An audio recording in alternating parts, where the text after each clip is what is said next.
Madam, ஆண்ட கட்சி ஆளும் கட்சி 2 கட்சியுமே கூட்டணி 90% முடிவு பண்ணிட்டாங்க. வழக்கமான தேமுதிக இன்னும் கூட்டணிக்கான எதிர்பார்ப்போட மக்கள் எதிர்பார்த்துருக்காங்க.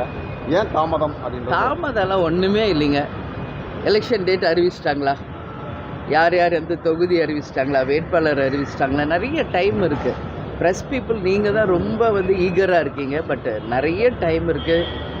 February 20க்கு பிறகு தான் டேட் டிக்ளேர் பண்ண போகிறாங்க. So we have lot of time.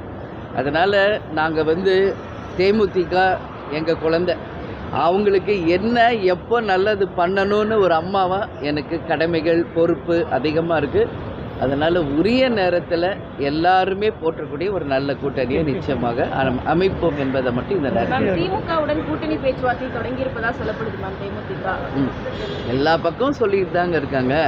தேசிய ஜனநாயக கூட்டணியில் தேமுதிக இடம்பெறலை அப்படின்னு நம்ம எடுத்துக்கலாமா மேம்? ஏன்னா பொதுக்கூட்டத்தில் கூட்டணி கட்சிகள்லாம் நேற்று கலந்துக்கிட்டாங்க. இல்லை, அதுவும் ஃபைனலைஸ் ஆகலை. இன்னும் என்டிஏ அலையன்ஸ் கன்ஃபார்ம் ஆயிடுச்சு, இதுதான் அப்படின்னு கிடையாது. இன்னும் பல கட்சிகள் அங்கே சேர்றதாக இருக்குது, பேச்சுவார்த்தை இருக்கிறதா சொல்கிறாங்க. எதுவுமே இங்கே ஃபைனலைஸ் ஆகலை, அதுதான் உண்மை. தமிழ்நாட்டில் ஆட்சி மாற்றக்கான கவுண்டர் தொடங்கிருச்சுன்னு பிரதமர் மோடி அவர் தெரிவித்தாங்க. எப்படி இருந்தாலும் ஆட்சி நிச்சயமாக எலெக்ஷனுக்கு அப்புறம் ஒரு ஆட்சி வரதான் போகுது. அது நல்ல ஆட்சியாக மக்களுக்கு நல்லது நடக்கணும், அட்லீஸ்ட் இந்த 2026 அப்படிங்கிறது எங்களோட கோரிக்கையும். எனவே நல்லதே நடக்கும், எல்லாருக்கும் நல்லது நடக்கும் என்று மட்டும் சொல்கிறேன்.